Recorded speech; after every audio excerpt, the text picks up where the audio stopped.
Kementerian PUPR mulai desain terowongan bawah laut IKN Nusantara tahun ini. Direktur Jenderal Bina Marga Kementerian Pekerjaan Umum dan Perumahan Rakyat, PUPR, Hedi Rahadian mengatakan, desain proyek terowongan bawah laut atau Immersed Tunnel di Ibu Kota Negara, IKN, Nusantara mulai dikerjakan pada tahun ini. Setelah 2024 targetnya.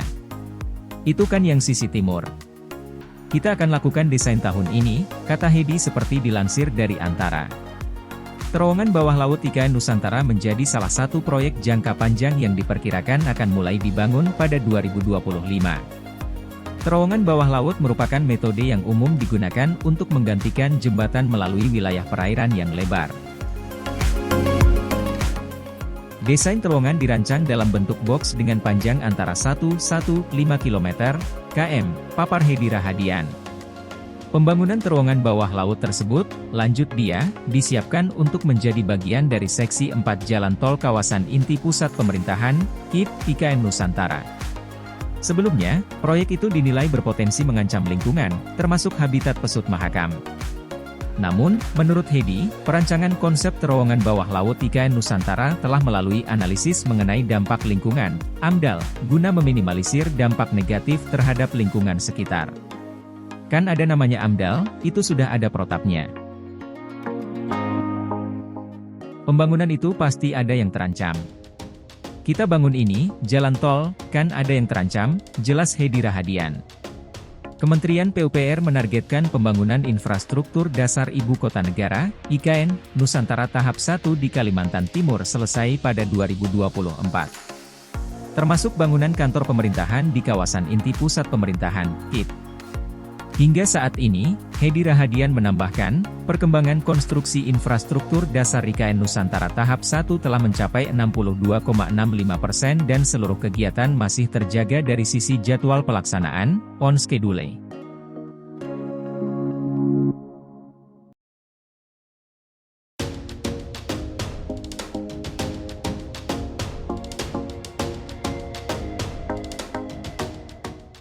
Pabrik air minum pertama IKN beroperasi, milik Crazy Rich Surabaya.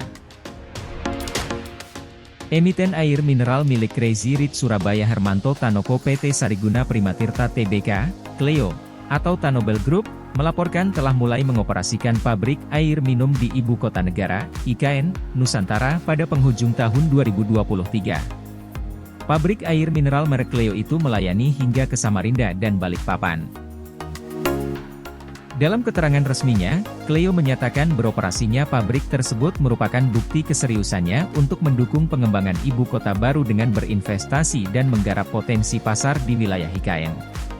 Pabrik itu berlokasi di Karya Merdeka, Kecamatan Samboja, Kutai Kartanegara. Pabrik ini berjarak sekitar 40 menit dari titik nol IKN. Mulai beroperasinya pabrik kami di IKN ini selain merupakan langkah strategis dalam mengembangkan supply chain distribusi di luar Jawa, juga memiliki makna simbolis yang sangat kuat, di mana Cleo hadir dengan investasi yang meyakinkan di pusat pemerintahan yang baru, dengan lokasi yang berada di tengah wilayah Republik Indonesia, kata Melissa Patricia, CEO Cleo, dalam keterangan resminya yang diterima Senin, 8 Januari 2024. Pada tahun 2023, Cleo telah membelanjakan dana sekitar 300 miliar rupiah untuk pembangunan pabrik, penambahan mesin, hingga penguatan jaringan distribusi melalui investasi. Dengan demikian, Tanobel Group akan mengawali tahun 2024 dengan kepemilikan pabrik air minum merek Cleo sebanyak 32 pabrik, dan menjadi produsen air minum dalam kemasan, AMDK, dengan pabrik terbanyak di Indonesia. Cleo menyatakan tahun ini akan kembali menginvestasikan 300 miliar rupiah untuk penambahan pabrik baru, pengembangan pabrik existing, penambahan mesin untuk meningkatkan kapasitas produksi dan otomasi, hingga perluasan jaringan distribusi. Rencananya, perseroan akan membangun 3 pabrik baru di Palu, Sulawesi Tengah, Pontianak, Kalimantan Barat, dan Pekanbaru, Riau.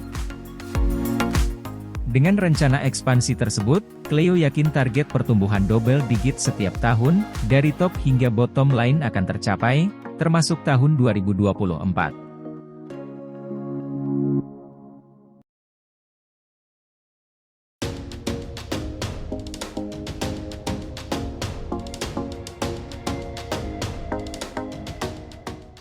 Balikpapan dilirik Kadin Malaysia untuk investasi dukung IKN.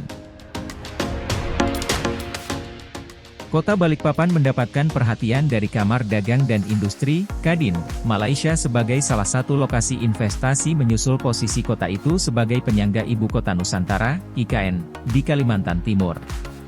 Kami menerima kunjungan dari Presiden Kehormatan Kadin Malaysia Tan Sri Dato' Chen Koh Chio. Mereka melirik Balikpapan bersamaan dengan pembangunan IKN untuk berinvestasi, kata Kepala Dinas Penanaman Modal dan Pelayanan Terpadu Satu Pintu, DPMPTSP, Balikpapan Hasbullah Helmi di Balai Kota Balikpapan, Senin. Helmi mengatakan Kadin Malaysia sudah berinvestasi kelapa sawit di kawasan Kutai Kartanegara. Mereka tertarik dengan Balikpapan untuk bidang properti. Di Balikpapan, kami juga butuh perumahan untuk para pekerja di IKN.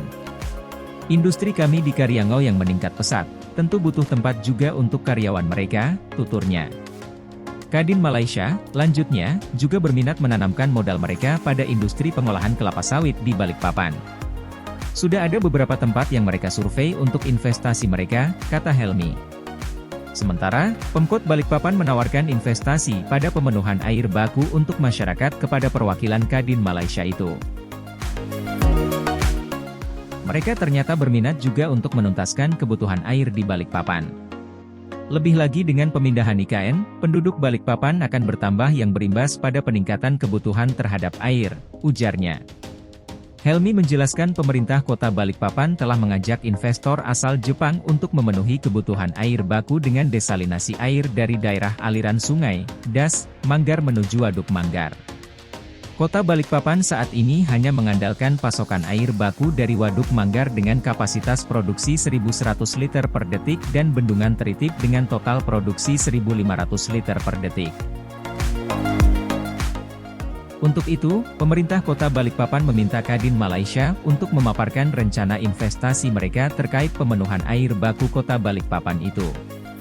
Nanti kami lihat, semua yang minat dengan upaya pasokan air baku kami terima. Kami akan melihat mana yang terbaik dan kapasitasnya besar mampu memenuhi kebutuhan, katanya.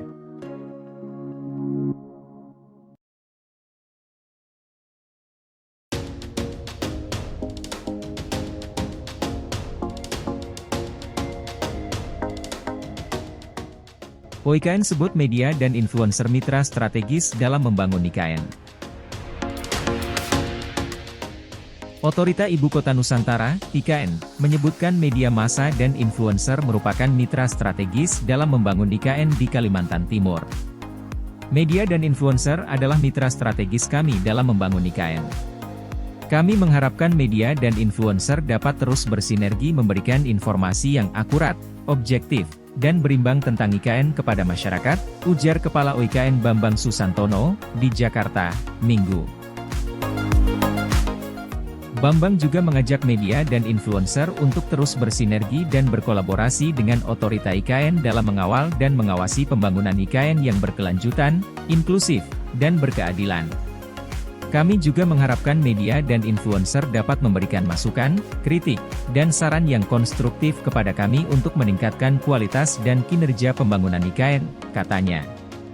Kepala IKN Bambang Susantono menggelar acara silaturahmi dengan media dan influencer Kalimantan Timur di kantor Otorita IKN, Balikpapan pada Sabtu 6 Januari.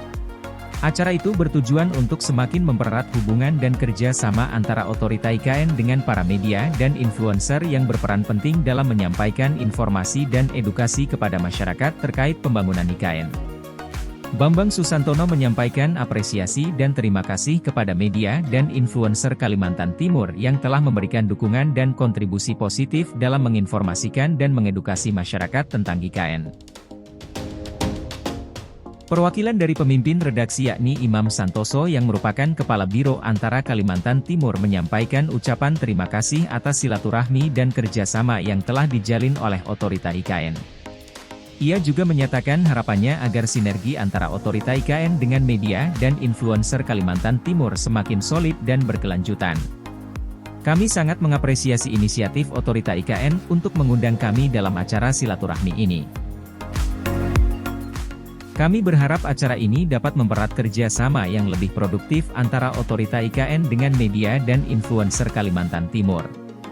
Kami siap mendukung dan mengawasi pembangunan di IKN sebagai ibu kota negara yang berwawasan lingkungan, kata Imam Santoso.